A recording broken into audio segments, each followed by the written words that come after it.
We've got a great panel, we've got a super topic, so we can't go far wrong.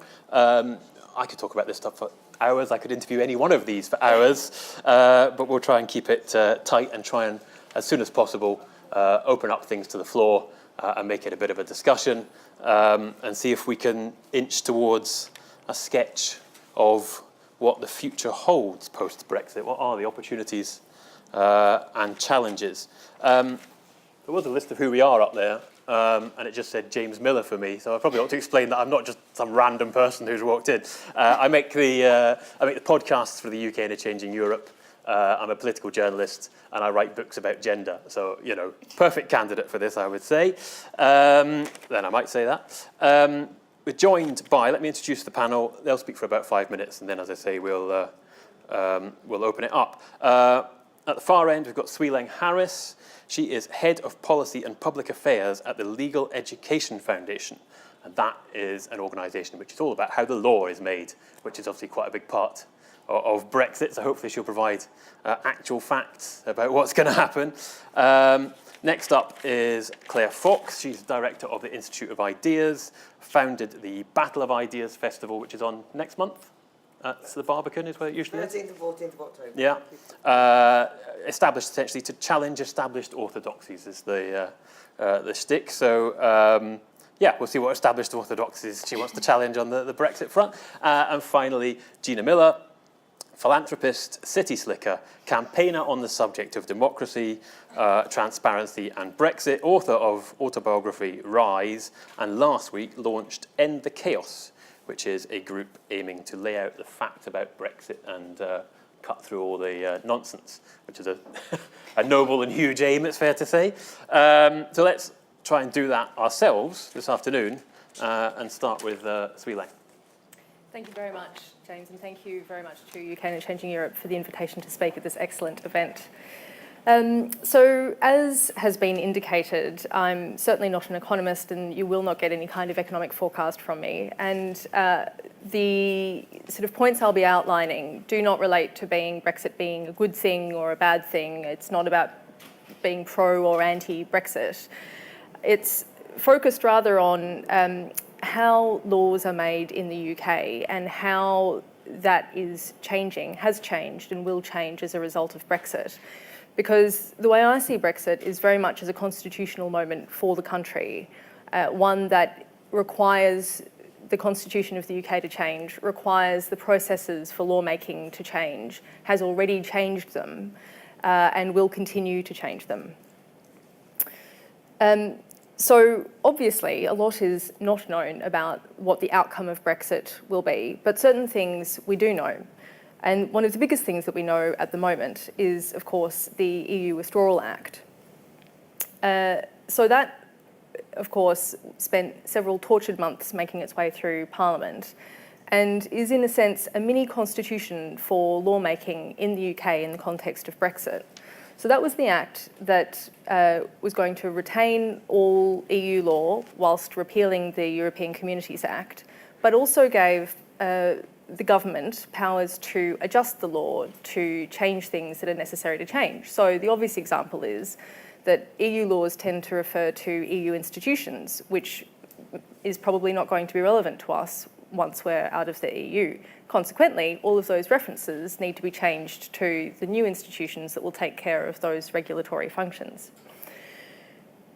Now, there's an important sort of set of constitutional institutions that it's worth bearing in mind in all of this. Of course, we've got Parliament, Westminster, and that's where traditionally we think of laws being made. And laws that Parliament make are called primary legislation. But there's also the executive. So that's the Theresa May and her ministers and the civil servants, the government that implements the law. Now, it's possible and indeed quite common for Parliament to delegate some lawmaking functions to the executive, and typically this has been for minor things. So if, say, taxation is going to be adjusted with regard to inflation, I'm not a tax lawyer, I have no idea whether that's in fact a law, but you can imagine it's the sort of technical thing that you don't want an entire parliamentary debate on every time inflation has caused the tax rate to move up for a year.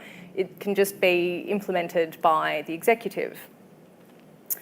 What's important about the EU Withdrawal Act is that it did a number of things. It firstly gave ministers quite wide-ranging powers to change laws that had come from the EU. And it secondly, when it retained EU law, it effectively gave most types of retained EU law the status of this secondary legislation, the kind of legislation that Parliament doesn't look at very much. There are parliamentary processes for it, but Parliament can't actually amend secondary legislation. So if Parliament thinks there's a problem with a piece of secondary legislation, they can only reject it outright or shrug your shoulders at the one problem and let it go through. And I won't go into the detail and all of the facts on retained EU law because there's over 10 pages in the EU Withdrawal Act, and we'd be here all night and you'd be fast asleep.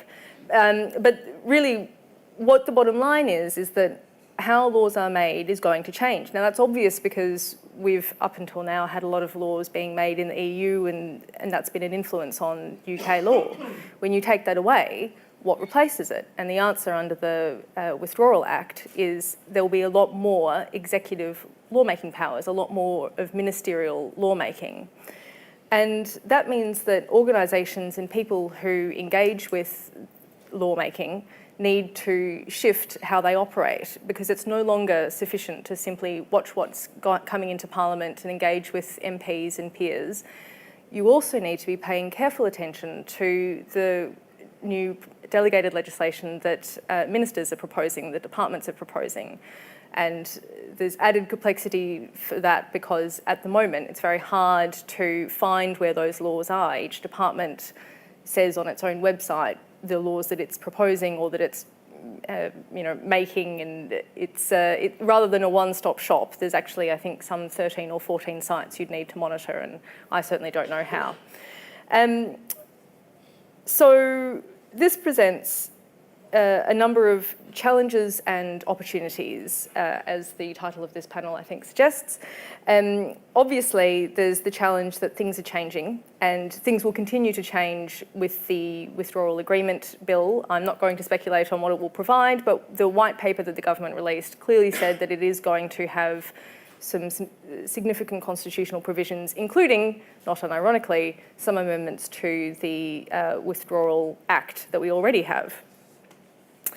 But the opportunity, obviously, is for people to be engaged with the institutions that make the laws in this country and to engage in a constructive manner for the process of significant law reform that is required because of the exiting of the EU.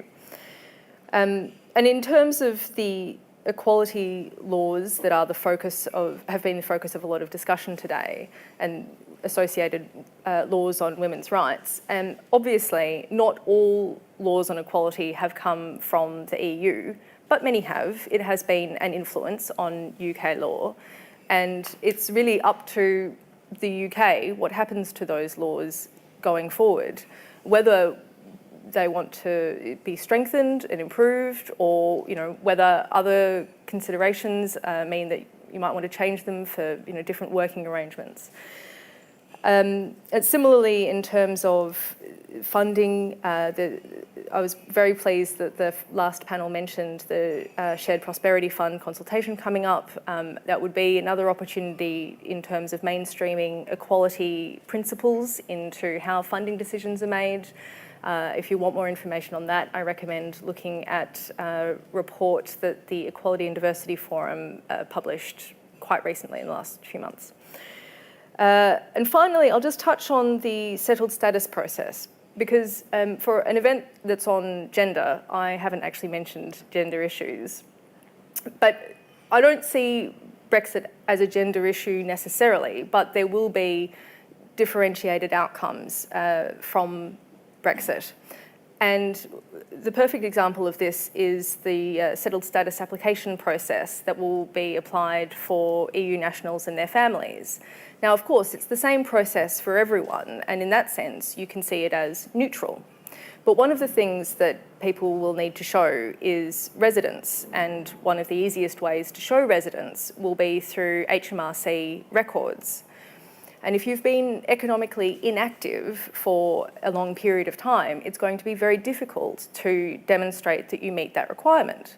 And disproportionately, women take on caring responsibilities and therefore aren't typically, a disproportionate number of people who are not economically active are women, as it were. So a lot of that category who are going to find it harder to navigate the process are going to be women. And I think that's the perfect kind of example of why it's really important that as part of the engagement with the policy process and the lawmaking process, gendered analysis is applied to identify potential particular issues that might affect women and other minority groups. Thanks.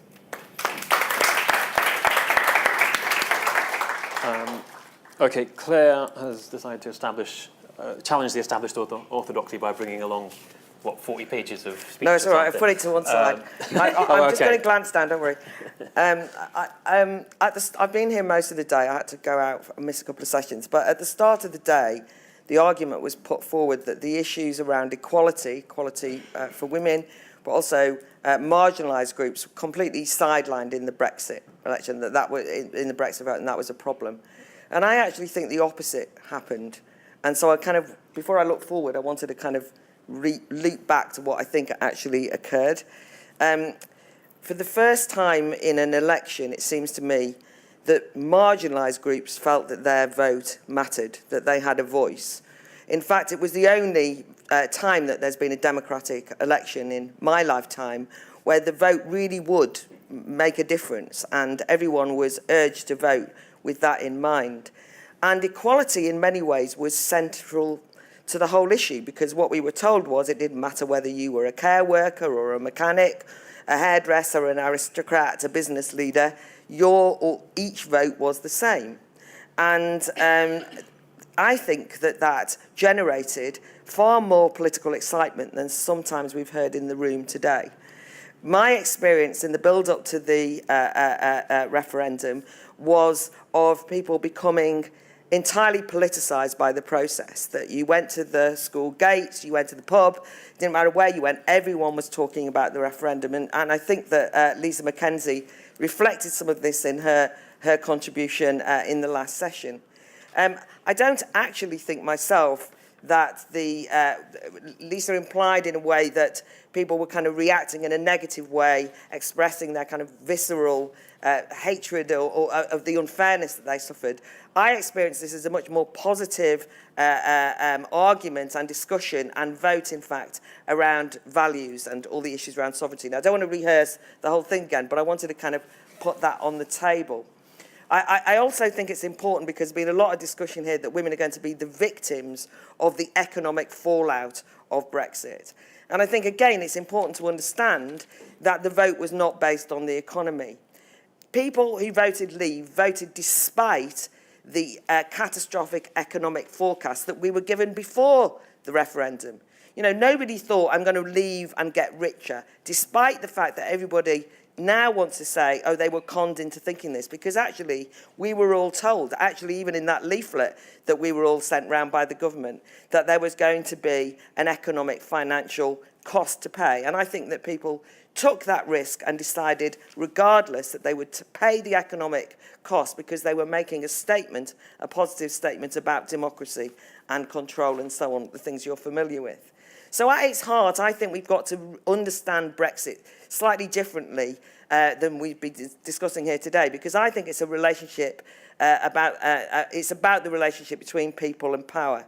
And what we are witnessing since the referendum, it seems to me, has been an incredible expression of establishment fear and, dare I say, loathing of popular sovereignty and democracy. Because people did go out and vote and use their own minds and get engaged in the process and think about it and voted positively for something. It was a fantastic moment for democracy. People found their agency, having been done to for many years by technocrats and managerialists who were running society. For once, people seized their moment.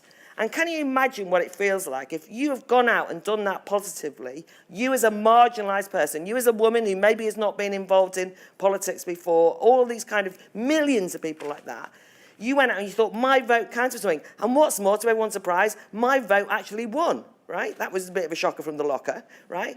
And then what you happen is you happen to hear what the Guardian say the next day, where they say, my God, quote, the sewers have burst, knuckle dragging from the swamp, talking about xenophobes and racists, talking about people as though they're stupid and ill-informed. Even today we were told that the women who voted in a particular way, well, maybe they lacked confidence. They didn't really know who to ask for information. They didn't have the right information. Where did they get their information from? It victimises women, it victimises the marginalised, and it demonises them at the same time. And then we've had all of that discussion about the fact that they weren't educated enough, with a serious conversation going on about the fact, well, the problem is that most of the Leave voters, you know, left school without qualifications. I mean, I didn't know in a democracy that you needed to have a PhD in order to be insightful. And if anyone's been to a university campus recently, and I know you all have, you'll know that wisdom and insight aren't necessarily the preserve of every student you've ever met, but actually a lot of the care workers, mechanics and hairdressers you might meet have got something to say on the world. But the main thing is it's a democracy. We are all equal. That's not the way it rolls. Vince Cable made the point that Brexit voters, to quote, were driven by nostalgia for a world where passports were blue, faces were white, and the map was coloured imperial pink. I mean, that's a perfect example of a slanderous assault on people who voted Leave. And what's more, it's more complicated than that, because a good third of ethnic minorities in this country voted Leave. Many people I know who voted Leave were involved in the Windrush generation and are worried about the lack of control in relation to immigration. Let's just treat it like it's simplistic. You're academics, you will know it's not black and white, therefore don't be black and white and oversimplifying about it. I think it's much more complicated. And I think that the fact that we now have a situation in this society where older voters are routinely talked about as though they are bigots, as though they are, you know, all those people who sort, you know, those kind of charts that say they've only got so many years to die. There's a lot of people now saying, great, let's have a second referendum because a lot of them are dead already. You know, the kind of anti-Wrinklies vote that's gone on. And there's been a lot of it. This is a kind of politically correct generation of young people who you only have to kind of look askance and they'll accuse you of causing offence. You then lash out at old people as though it's okay to treat them with certain prejudice. So I think the problem is that our reaction to Brexit is actually treating the marginalised and the women in that marginalised group actually with contempt and disdain. And I think that needs to be drawn much more attention to. My final thoughts in terms of moving forward is Brexit has changed everything. It's blown open the cosy, closed, zombie world of Westminster politics. The traditional lines between left and right, which were already becoming exhausted anyway, are being supplanted by new divides. It's cut across traditional bases of political parties. I think that we need to remember that change is a positive thing. Everybody talks about, oh my God, how scary change will be. What can we do to Brexit with minimum disruption?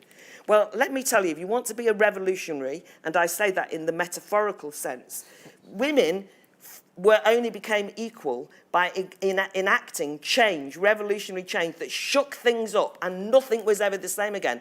If they were around now trying to get the vote, everyone would be saying, oh, don't do anything too disruptive, go and have a negotiation, we don't want anything to change too much. I want change. At least as women want change, a lot of us want change. And the thing that was said by a fantastic academic, Mark Leela, in the New York Times after the Trump victory, which we should all bear in mind, when he was explaining why liberals, his own tribe, didn't notice that Trump was getting elected, he said, we've reared a generation of liberals and progressives narcissistically unaware of the conditions outside their self-defined groups and indifferent to the task of reaching out.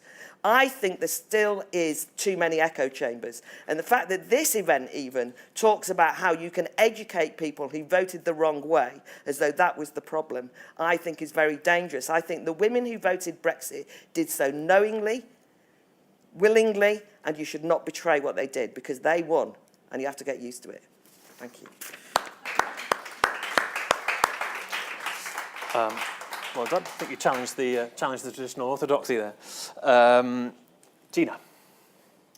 So I like to talk about challenges and opportunities, because I think that's the name of this panel. So challenges. I think the challenges are with the time that we have left in the announcements that have come from Salzburg today. And I think today is a moment when we've realized, as they said, it's a moment of truth, where it is going to be the October summit that the backstop is going to have to be legally binding. And the chaos that's going to incur from the idea that there's a no deal is actually, I think it's so dangerous that we shouldn't talk about it in those terms, because it's dangerous to everyone. And to say that, to use the idea that we're going to threaten the EU with no deal is sort of incredulous, because it's actually not something we could do in 6 months. So I think it's really not helpful to anybody. But the challenges are to get something done that's legally binding on the Northern Irish issue in the time we have left.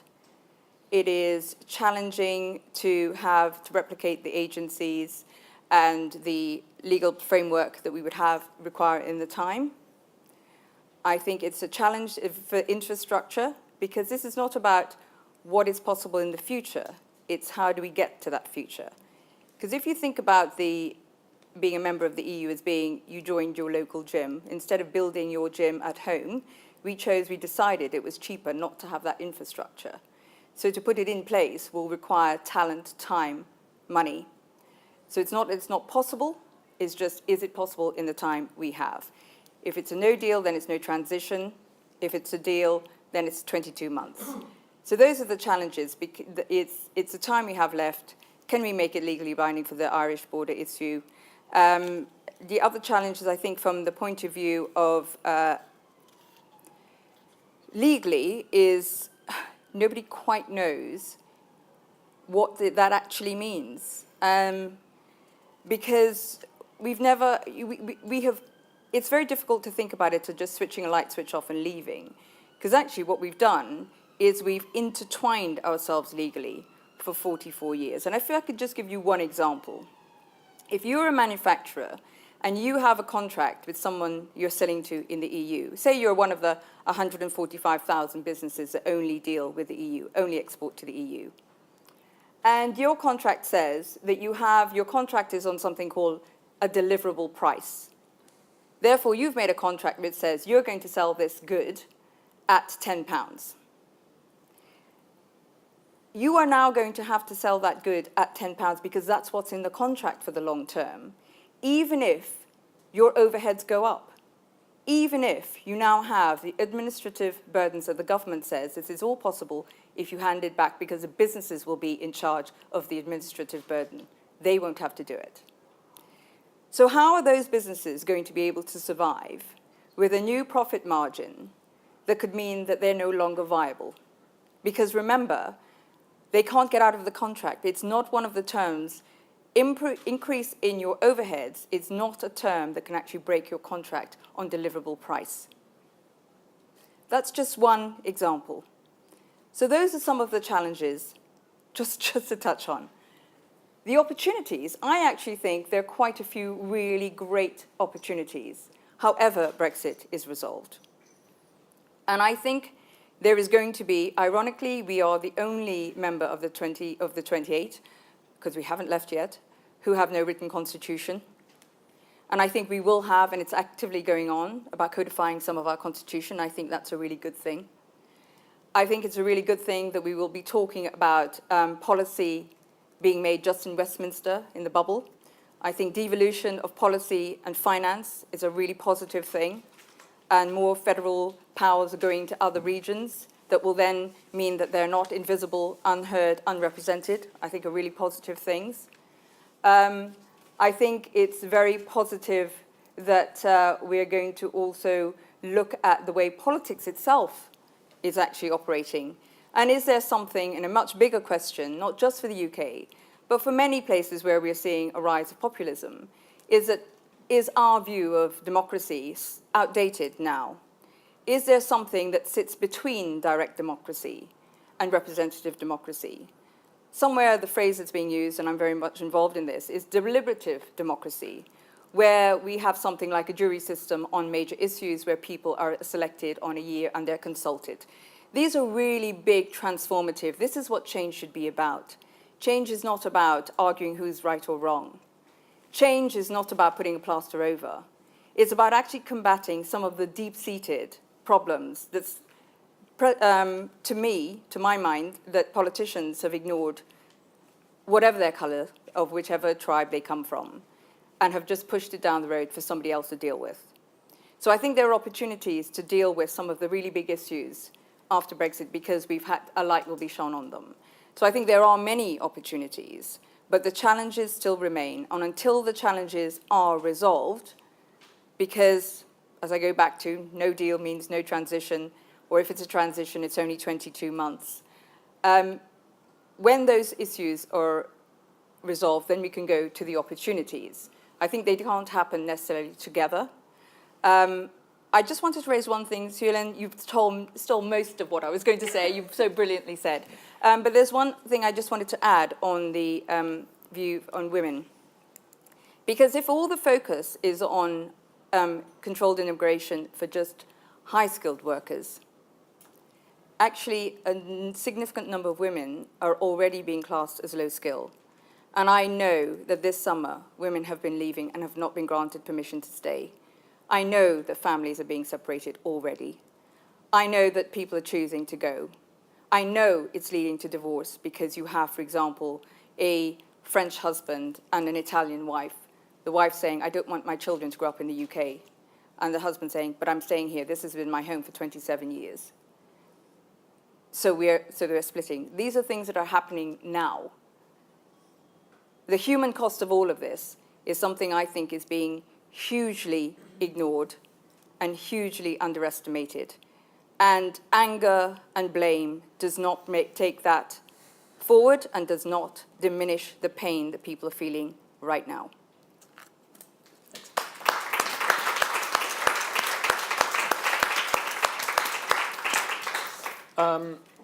Well, there's lots I could pick up on there, but I'll open it up to the floor. That would be abusing my position. So let's take questions, and we can try and come back at each other, and I'll come back at the panellists as we go along as required. So, yeah, questions. Who wants to go first? Down the front. Here. Hi. I just wanted to challenge the notion that we're all equal, because we're certainly not. And also I'm really interested in, Gina, what you said about is democracy outdated? Because actually I think we live in a democratic dictatorship. And I think a lot of what happens, and some people who voted whatever way, is about access to information, the propaganda, the lies that are peddled in some of the newspapers. So I just wanted to put that to the panel. Is democracy outdated, and do we live in a democratic dictatorship? Can I just add on that, talking about deliberative democracy, how might that improve things for women, minorities, etc.? Because they would be on those panels. They would be on part of the jury. I mean, we actually have it in our jury service system already. There's a model there that we could look at and base it on.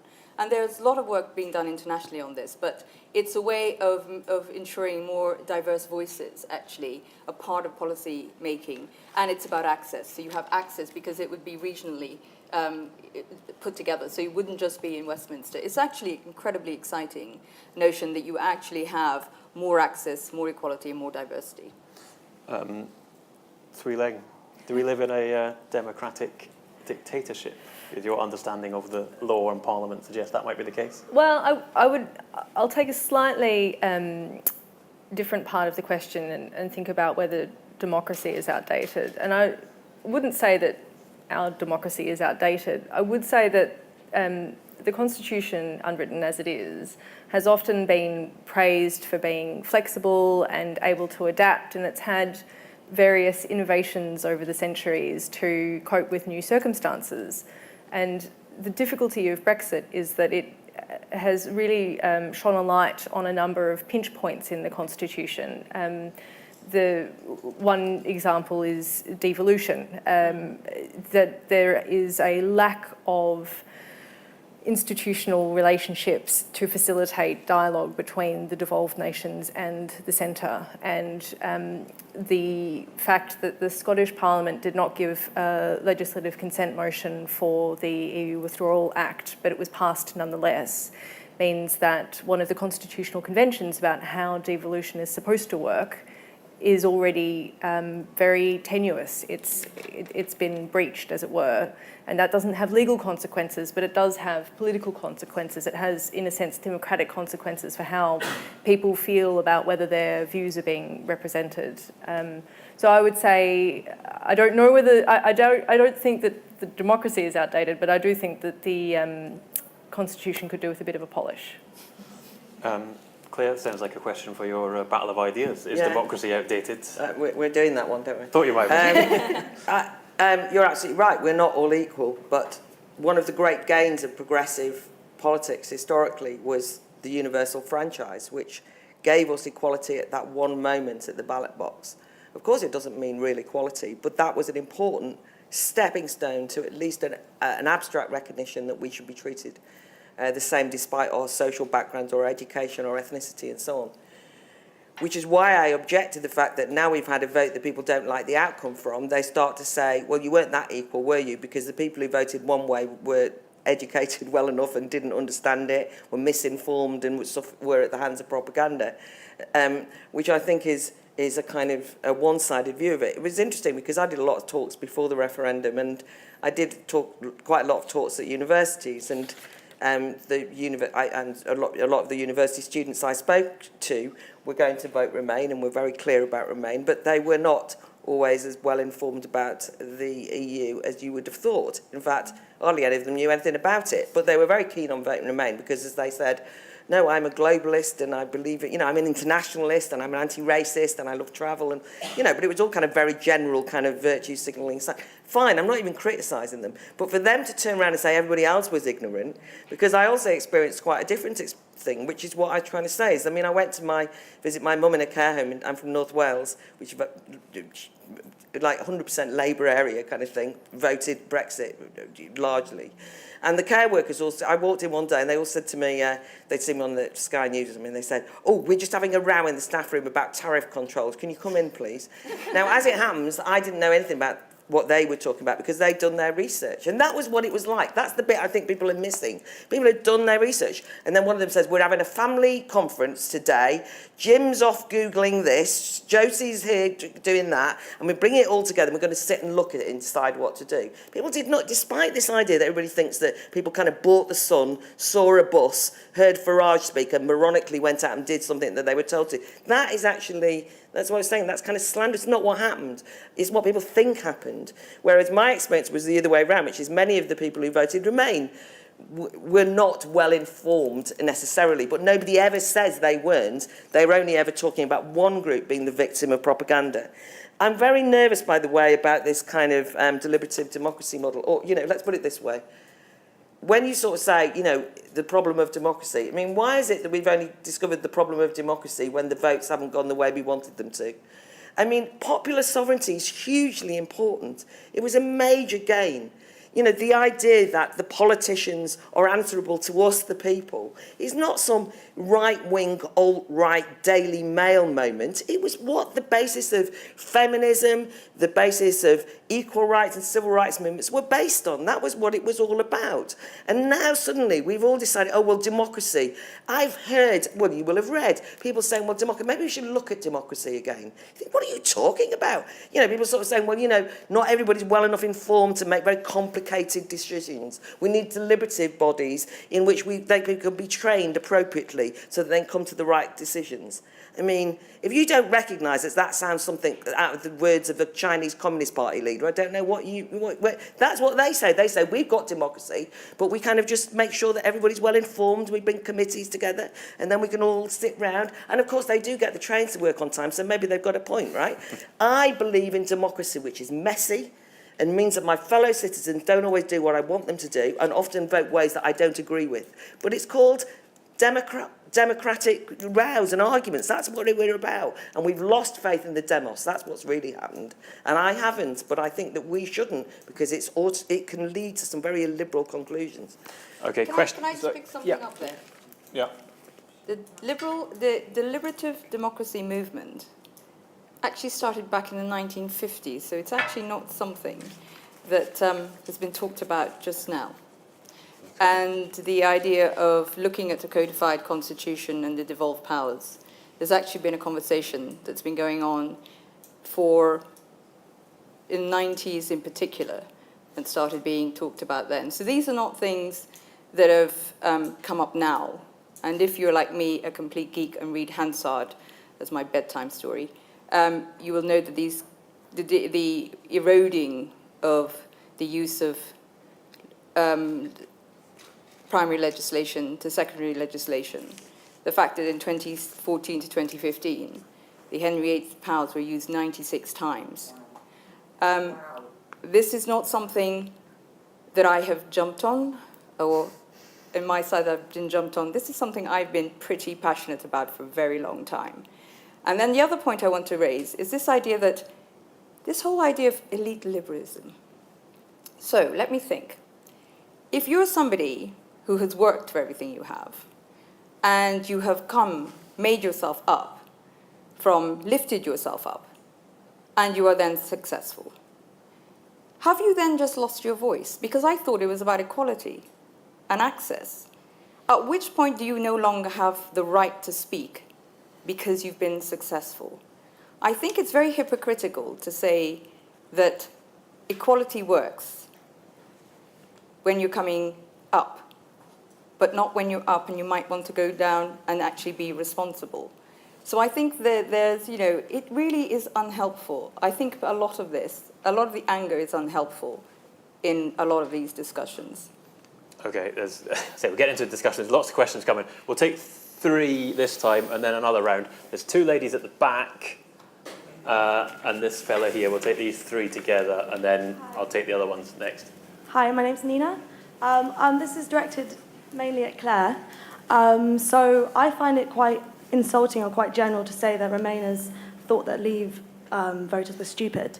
Because basically I'm a prime example of a young woman who has reaped the benefits of the European Union because I was told about it. So my dad's a park keeper and my mum's a gardener.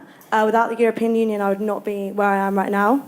I'd also like to add that 80% of young women aged 18 to 24 voted to Remain in 2016. That is not a coincidence. That 80% figure is by far the largest figure of all the Leave or Remain kind of groups of demographics. So yeah, that's directed at you. How would you? And then also on your point about change and how change is positive, I agree with you that change is positive, but not when change was basically driven by men, a group of predominantly white men in Parliament. So I think it's now up to women to clean up that mess and basically sort out the mess that a lot of men have created. So I think for you to say that the change is positive when it's a change driven by men is quite contradictory in your point itself. Yeah. We'll come back. Can you pass the mic along? Thank you. I really appreciated these conversations about UK democracy, and I completely agree that we could take this as an opportunity to think about how we can improve the democratic system. But what I wanted to raise was the question of or the place of academic evidence and in this discussion. And we've seen multiple examples of this, even today, but throughout this whole debate, of academic evidence being dismissed or delegitimized. There are always questions that you can ask about methodology and assumptions that underline research. But it doesn't change the fact that we have evidence and we have truth. So it is fact that women were marginalized from this debate. We have evidence that shows that. We have evidence that shows that women got their information from different sources than men. So I guess what I want to ask is, how can we have a more deliberative form of democracy in the UK if we don't have these kind of common standards of debate? I absolutely agree that academics need to engage with the public. That's really important, but we also need to have a discussion about the kind of role of academics in this discussion. Sure. Here. Thank you very much. Keith Best, I want to support Claire Fox in her defence of democracy, but to remind everybody that we actually live in Burkean representative democracy, not ruled by plebiscite. Referenda have no part in our constitution. They only become material when political leaders, for whatever reasons, determine to say that they will abide by the result rather than treating it as advisory, which it can only ever be in the Constitution. I understand the argument about the vote in the referendum. What I don't understand is for those who say that this somehow is established in tablets of stone in a democratic context where we can never revisit it. You have to remember that 16-year-olds were regarded as competent enough to be able to vote in the Scottish referendum. They were denied that vote in the European referendum. The European citizens in this country were denied an opportunity to have any say in that referendum. That referendum was won by a margin which, if 600,000 people had changed their mind, it would have been a different result. We have to bear in mind, and Claire Fox made reference to this, that since that referendum, 600,000 people who voted to leave have died. They have gone. And we have to, I think, democracy is not a single event. It is a process. And we have to respect that process. And I say to you, Claire, that if there is now, as demographically is the case, that if that referendum were to be run again today, it would be a different result, not least because of young people. And we have 2 daughters in their 20s who are incandescent with rage at my generation, not my wife and myself, because they know which way we voted, but they're incandescent with rage at my generation having stolen their future, having stolen their heritage in Europe. And if you deny people an opportunity to actually say we got it wrong, or that actually we want to change direction in a proper democratic process, you are going to build up a residual element of distrust and mistrust in the democratic system, which will be terribly difficult to unwind. And I just warn people that if we treat democracy as a fixed point in time, rather than saying let people have a continuing say, then we are denying the very values that we actually laud. Right. Let's not have a pile on Claire for her controversial views, but I'm perfectly happy. I won't take too much time. Let's not have you answer everything. No. But yeah, do you want to answer the point that Remain thought Leave was stupid, and that issue about a second referendum? If we've got faith in the demos, then why not have another referendum? Yeah. So I think the point about the referendum was set not by any of us in this room, but it was set and people voted for it in good faith. That's what I'm saying. They weren't constitutional experts, but it wasn't them that set it. And they voted in good faith for the referenda as set, regardless of whether, I don't believe in plebiscites either. I might not set up the referenda as it was. That's not really what we're talking about, so just to get clear of that. On the impassioned point, there's been a few, but in relation to kind of young people in particular, I mean, the idea that change was driven by white men in Parliament, yeah, I mean, I think that assumes, that robs me and every woman who voted, which was, by the way, half of the voters who voted Brexit were women, robs us of agency. If you think we voted Brexit or we were driven by white men in Parliament, I mean, that would suggest that we just like sheep that follow. No, we weren't, right? We voted actively. That's the thing I'm saying. It's not driven by white men. That would suggest that everything that happens in Parliament is going to be dismissed as white men and so on. Anyway, I think it's part of playing identity politics that I don't agree with. I think the biggest thing that I think about young people is, first of all, I work with lots of young people. They're not one blob or one lump. We run a debating competition for 16 to 18-year-olds. A lot of them supported Remain. A lot of them, well, not a lot, but, a substantial minority, and there is a class basis here, supported Brexit. A lot of working-class young people are much more likely to be Brexit, although I'm not trying to use a chippy point, but I think it's worth noting. The young people are not a blob. They just happen to have all been born at the same time, right? I mean, it's an accident of birth, and if you're young, it doesn't last, let me tell you. Do you know what I mean? You can sort of say, we young people, well, guess what? So I think we have to be careful about that. I also think, by the way, that you're absolutely right. I think if I was young, supported Remain and was furious that my future had been stolen, I'd be organising now to ensure that we fought to get back into the European Union after we'd left. Because democratically, you leave and then you argue for a new vision of the future. Actually, I'd rather find it depressing that young people kind of so passively say, you stole my future, granddad or mum or whatever, right? What am I going to do now? And you think, you're young, grasp the future. And I don't mean grasp it by moaning about what the old people did. Form a new movement, create a new party. I don't mind. I mean, I want to encourage young people to be involved in politics. So then that's the last thing, isn't it? Which is they will become disillusioned, you said, because they'll become bitter. Well, can you imagine what it would be like when the largest democratic vote in the history of this country, right, the largest numbers, even though I know a lot of them have died and we're all delighted, but no, but 13 million didn't vote. no, I know, but you will know that millions upon millions have voted in a way that nobody expected them to. If you I'd hate to be able to go out and say to people at any other election, your vote really counts, by the way. I'd like you to come down to the ballot paper because your vote really counts. I know that last one that you did, that you were told would really count, would be a once-in-a-generation, life-changing vote, right? But this time, we mean it. We've ignored that one, but this time you must come down. We will get apathy, bitterness and resentment. People will feel betrayed, and I worry about that. Well, I'll tell you what, let's defer to the experts. Swee Leng, there's no time to have a second referendum anyway, is there? Let's get it through Parliament?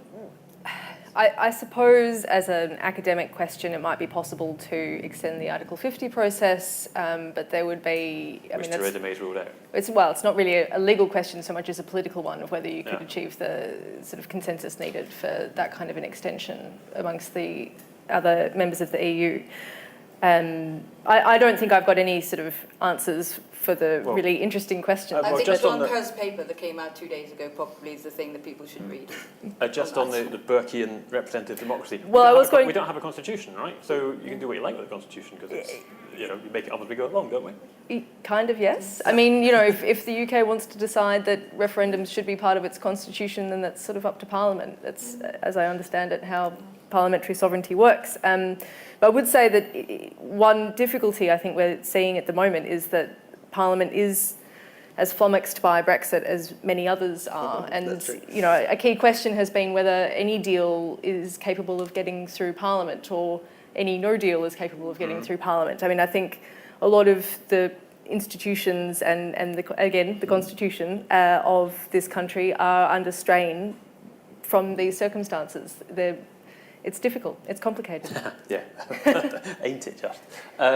Gina, I'll bring you in on the one about the place of academic evidence, because obviously you've been on the receiving end of quite a bit of unpleasantness, it's fair to say, to say the least. How do we get to a place where perhaps academic evidence is given the weight that it belongs and we have a more pleasant democracy? And the common viewpoint would be that a more pleasant political space will encourage more women to join it. Can I add one quick point on the there is some debate going on, or opinion that from commentators that no deal may not actually be legally possible because of what it would do to the international treaties. I think there are a number of international treaties. What it would do to human rights. There are actually some questions about whether it's actually legally possible to do that in the first place. But there is a letter of the law and there's politics. And actually, one doesn't cancel out the other, or one doesn't trump the other. It's about political will more than anything else. And the courts would not interfere with that. It is not their place. But I wanted to link that, the place of the law and the rule of the law, with the academics and experts. And this idea that we must not listen to people who have experience, knowledge, based on facts. It's actually an old trick. It's been used in history before. How do you bring down very stable societies? You knock the experts, you knock the rule of law, you say you disenfranchise people who might have experience and knowledge and try to bring a sense of reason to debate. These are not new. These are old tricks. And they're being used again. And I think, and I say to anybody who says to me, but you shouldn't listen to experts or experience, is when your child is sick, would you take them to a doctor? When your tooth is bad, would you pull out your own tooth? Actually, I think it's really important that we front and center acknowledge that we have to listen to people who are not biased politically, but have a different calling, which is facts, data, experience, and are not politically swayed, as many in society are. And I think those are experts and academics, and we need to reclaim them. Okay, there's another load of questions. I know there's Lisa here.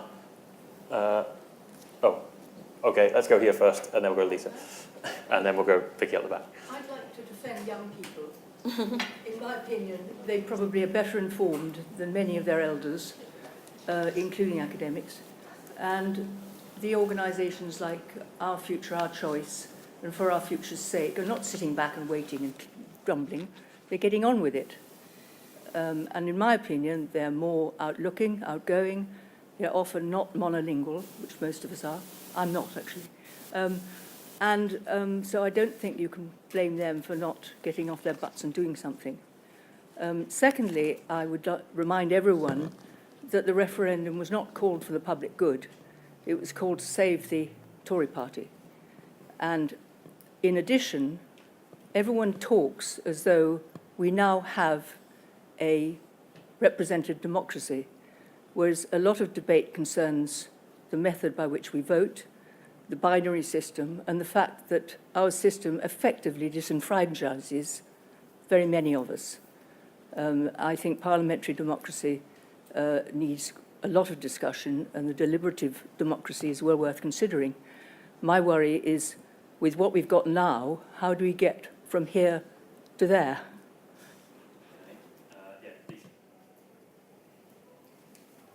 Thank you. I suppose there's a couple of points here I just want to raise, but I want the panel to sort of speak to them.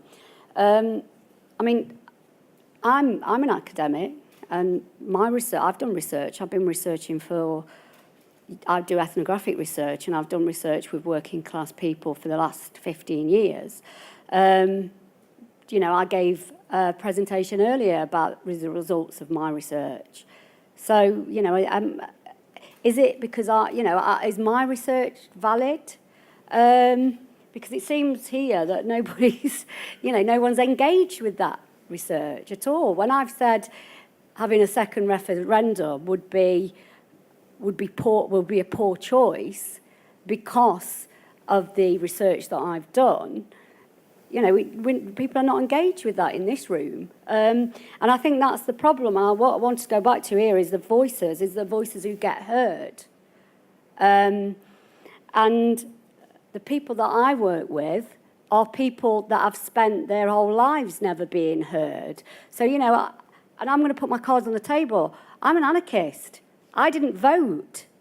I would never vote in something as corrupt and illegitimate as what happens across that road. I'm not a part of any political party. And so really, I'm probably, I've got no interest one way or the other. But what I am interested in is the way that, this debate is sort of moving away from democracy. And I think one of the things I just want to sort of ask is, we can't talk about any sort of democracy at the moment while we have got massive inequalities. Why are you not talking about the inequalities that's happening throughout the country? The fact that there are millions of people who are living in poverty, that is actually, that their life experience is driving the way that they think, and they are voting, and they're getting involved in politics. So until you start thinking about social mobility, and Gina was talking about social mobility earlier, people who's worked their way up, social mobility is not about that. Social mobility is about movement. And one of the biggest threats here to democracy is that social mobility doesn't exist, and it's a lie. Because people move up, but do they move down? You know, are people who, you know, where is the mobility here? What we're always thinking about is, you know, social mobility means something about working class people being middle class. But what we never talk about is the way that middle class people are never allowed to fail, and their voices are always overrepresented. So, you know, for those of you who voted Romania and are really upset and disappointed and your world's falling in, guess what? That's what it's like to be working class in this country. Don't clap, I know you won't.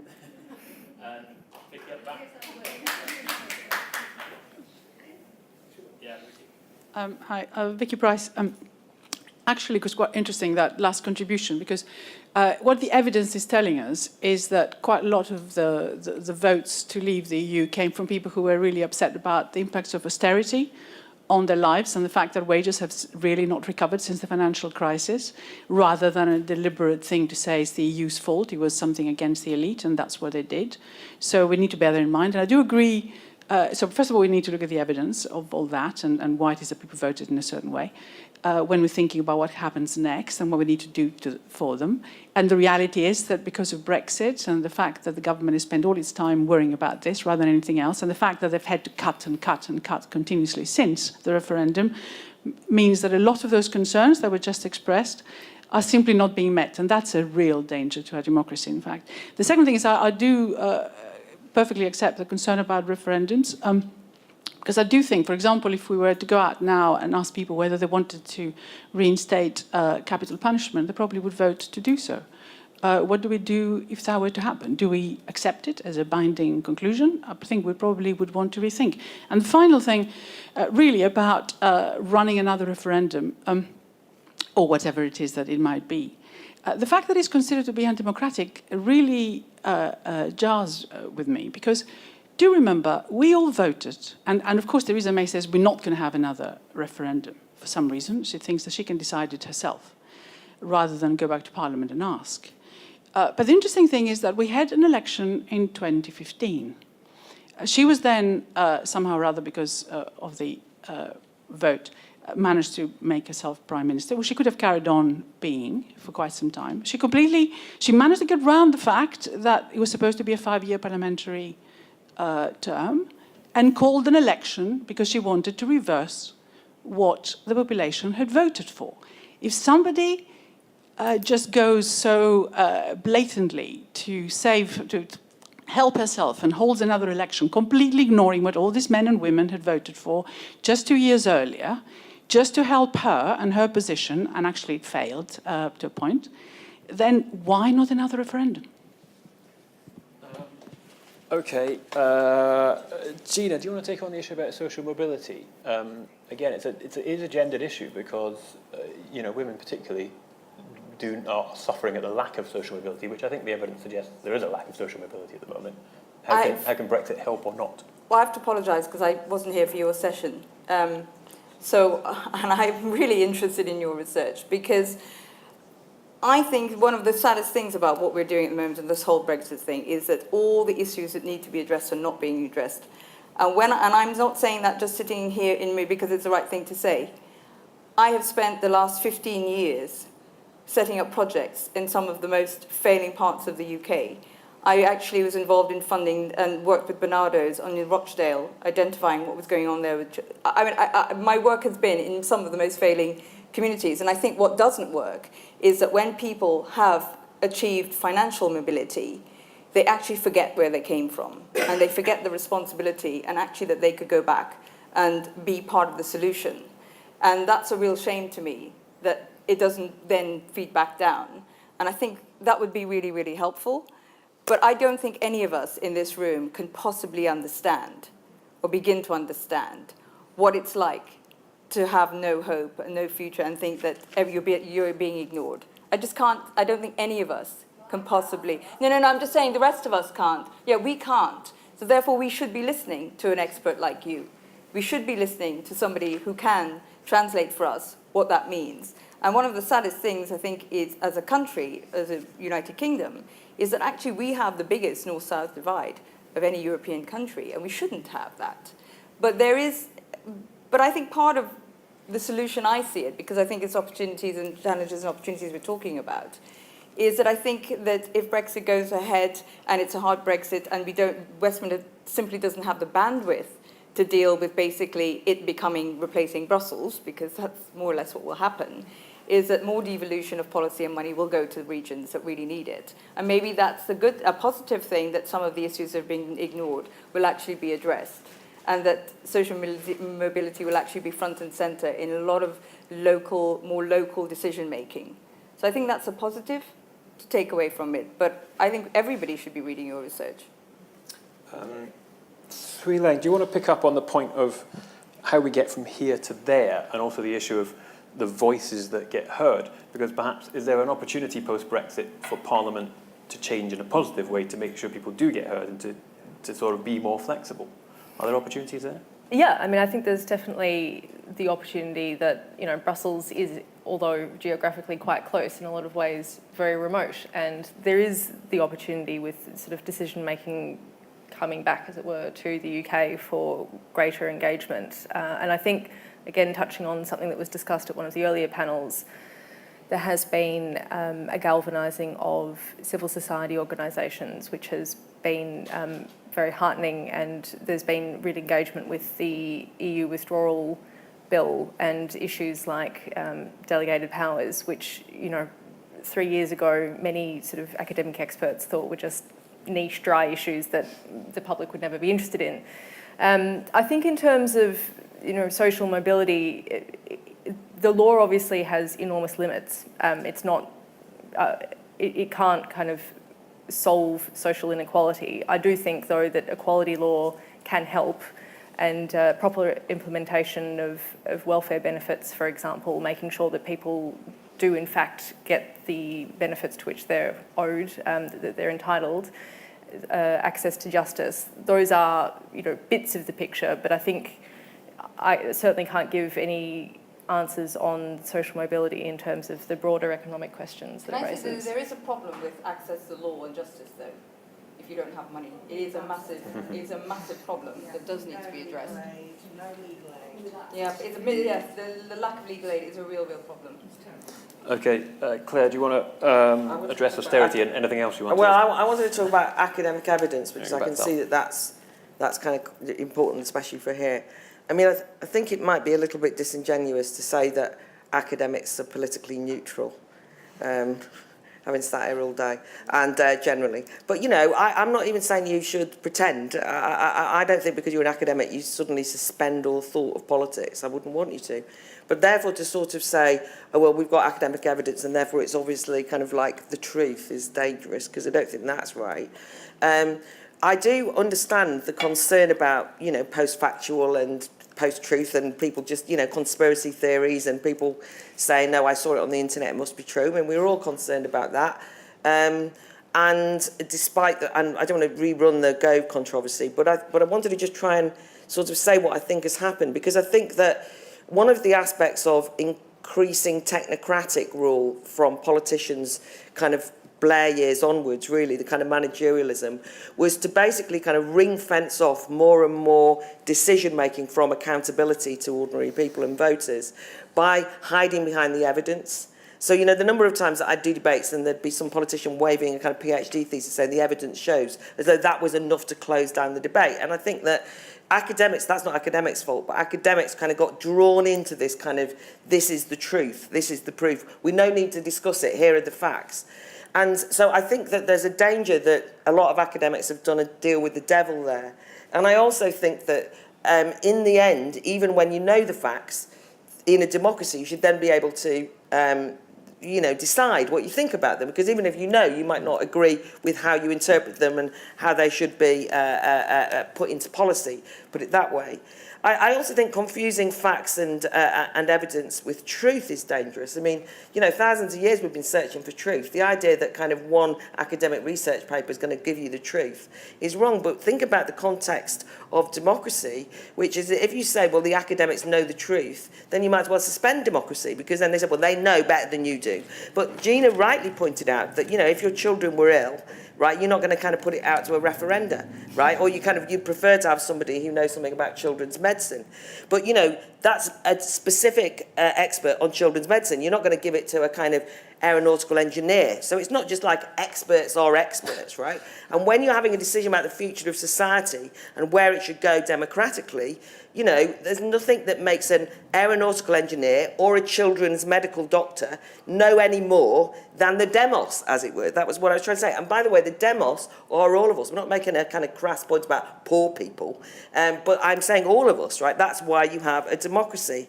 So I think that's... to try and unconfuse that, as it were, where I think kind of experts and academics get defensive is because they feel as though they are being ignored and that they've got insights that nobody else can, you know, and I understand that, it's frustrating. But I cannot tell you that is, I think Lisa's been trying to say that that's how millions of people have felt for a long time. They feel as though they've been ignored, right? It's not that they've been doing the research, but they feel that their whole world life experience and insights have been ignored and marginalised.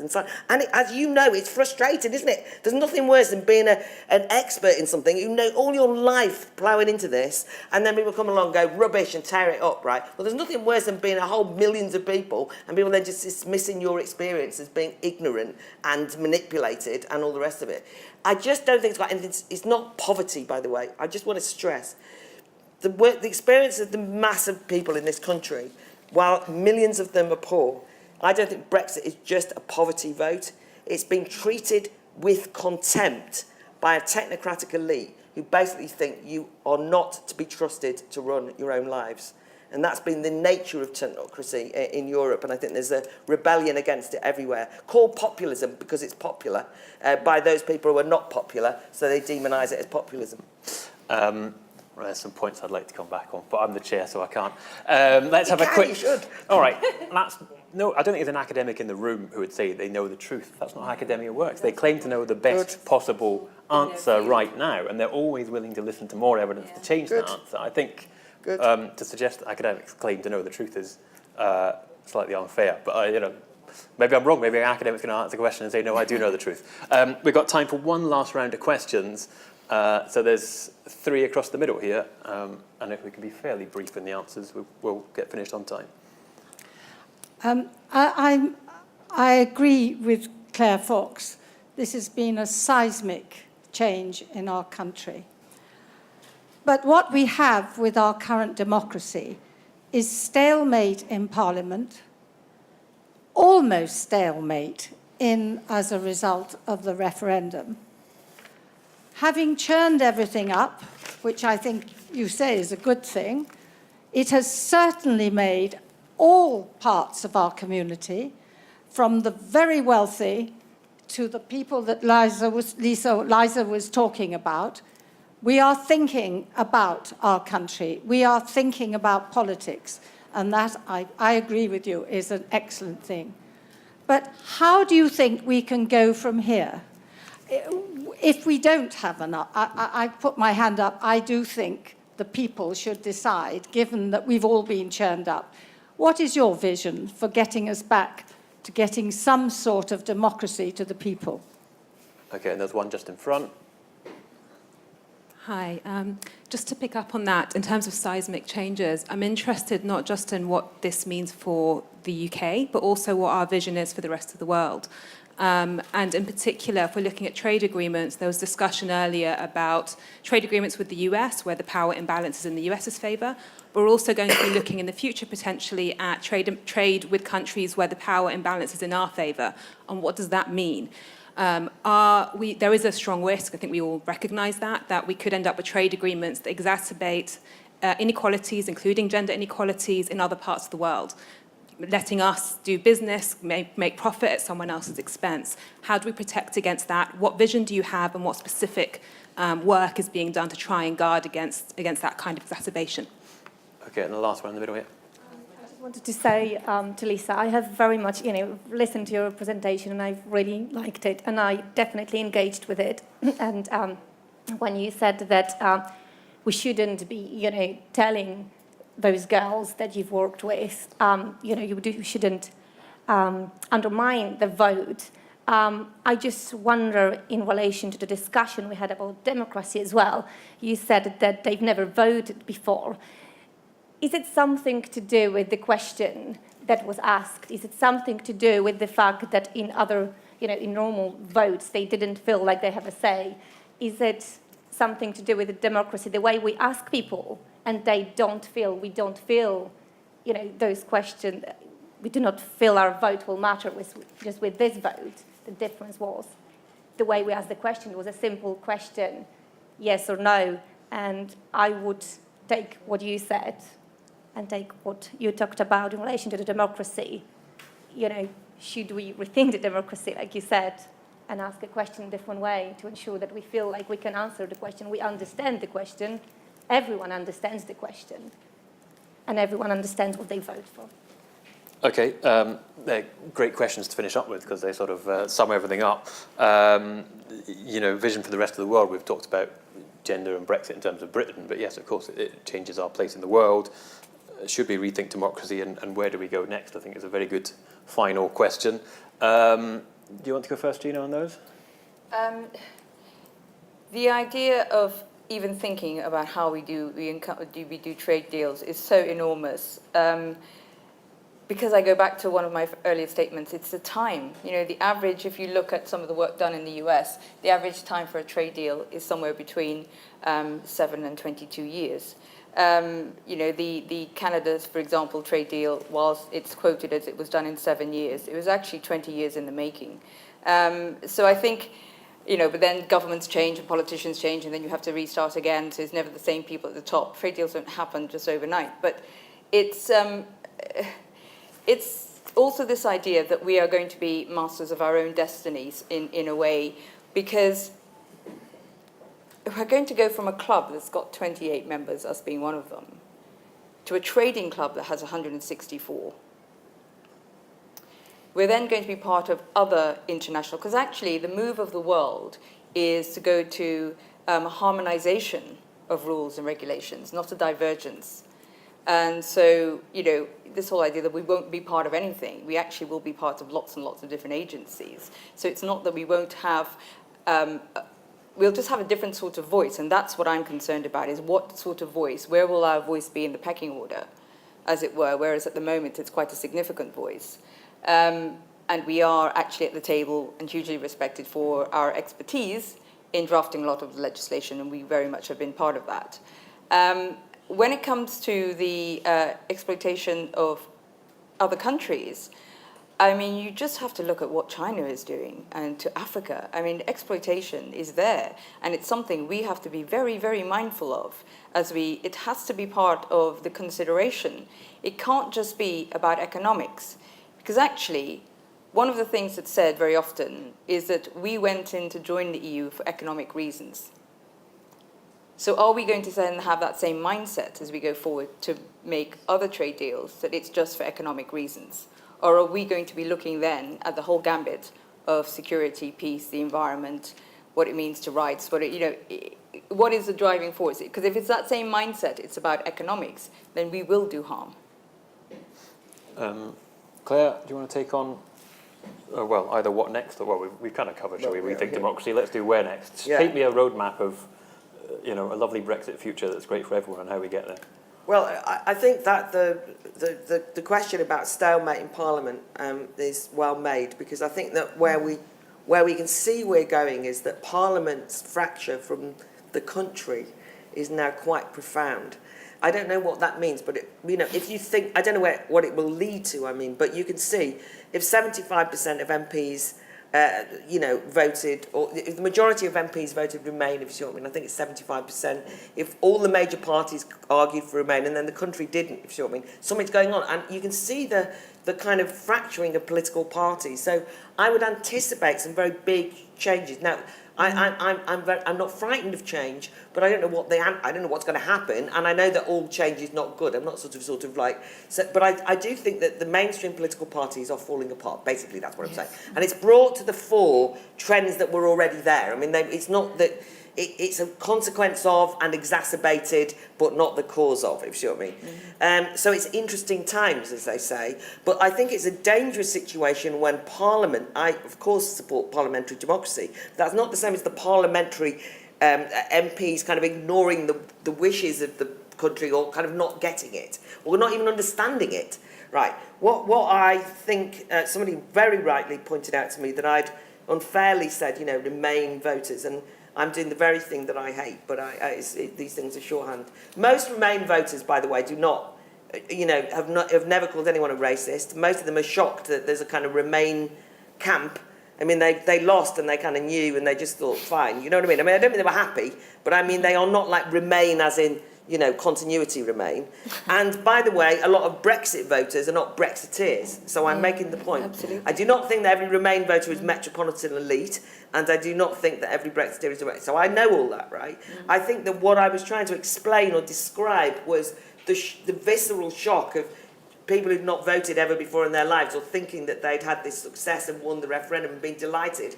Organisers, by the way, that I know from the area that I was, who were women who'd never been involved in politics before, who were calling public meetings and speaking at them, reminded me only of the miners' strike, by the way, and the miners' wives. But anyway, that happened. And then being told by the media that they were stupid, ignorant, racist. And that's what I was trying to get over. I don't mean every Remain person said that or thought it.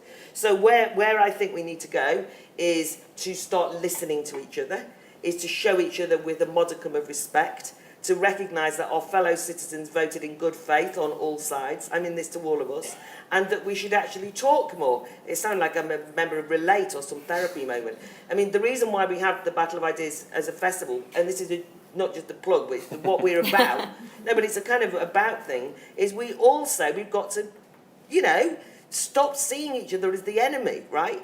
And we've got, this is pathetic, we've got to read more. But I'm the Academy of Ideas, I've got to say that. You know, people have got to stop kind of just like reacting and think about things. This is like, history is being made now. We are in the middle of a historic period. The status quo was rubbish and doesn't prevail, and you can't go back. We're in a big historic period, and we need to all try and get to grips with it, understand it with a certain amount of humility in the face of each other and in the intellectual forces that we change. But I do so optimistically. That's my point. And I'm delighted that politics has come alive after years of it being stuck and a load of managers at the top telling us there was nothing we could do while they tinkered around. Now we're here on the stage of history, and I'm excited. And Swee, Leng, you want to pick up any of that? Yeah, I think I couldn't agree more about the need for discussion. And one of the, I know I keep saying the Constitution, but the Constitution has come up again and again in the discussions today. There's been, you know, questions and discussion about referendums and whether we should make decisions through referendums, the role of Parliament and whether it's working, the role of our democracy, devolution. These are, you know, how we want to frame our relationship with the EU going forward. These are constitutional questions, and one of the difficulties that Brexit has posed is because of the small time frame of Article 50, a lot of the answers are being made by default rather than a sort of constitutional discussion. There's just the answer that is incidental to the substantive problem that is trying to be solved. So I think that part of how we get from here to there is not only having a conversation about what kind of country we want to be in substance, but also how do we want to do decision making? What kind of institutions do we want, and how do we want people to be able to interact with them? And just covering off the trade point, I mean, trade is a perfect example where traditionally trade negotiations have been part of the executive's prerogative. So it's been ministers that in, you know, sort of secret rooms negotiate these things with other foreign government leaders. And then magically at the end of that process, a deal is produced. And it's only at that point that the UK Parliament has any kind of role at the moment. So there's the option for a conversation about that. Should Parliament and, you know, the public have a greater involvement with trade policy during the negotiations while the details are being hammered out of a particular trade deal, rather than just coming in at the end, as is currently the case, with the ability to frustrate the ratification of a deal. Okay, we've run slightly over. I just need to say thanks to the panel. Thanks for everybody for coming. Indeed all day. If you need something to listen to on the way home, download the latest UK and a Changing Europe podcast. Thanks for all your questions. I think we got more questions in than any other panel, so well done us.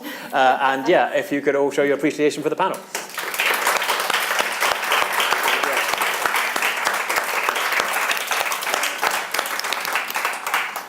I'm just going to say a few words very quickly by way of kind of conclusion, drawing the event to an end. I was delighted to have an emphasis on the importance of discussion come out at the end of that final panel. I hope we've been able to draw together a diverse range of voices into the discussion today, and to use the platform that's been developed, supported by the ESRC through the UK and a Changing Europe, to try and bring this discussion into the heart of Westminster and to make it available in various kinds of ways much more broadly. Academic research comes in a number of different registers. Some of it is explicitly normative, some of it is very deeply empirical. I think relatively few, some academics will claim to be doing purely objective research. I'm sure that's right, that they make the claim at least. But I think it's critical that work in these different registers is acknowledged and accepted, and that we try and find ways of connecting these different domains. You know, something like UK and a Changing Europe has a particular place. The kind of funding that it has behind it to make it possible gives it a particular kind of character. It's very different to Claire's Battle of Ideas, right? But it still, I hope, has a place.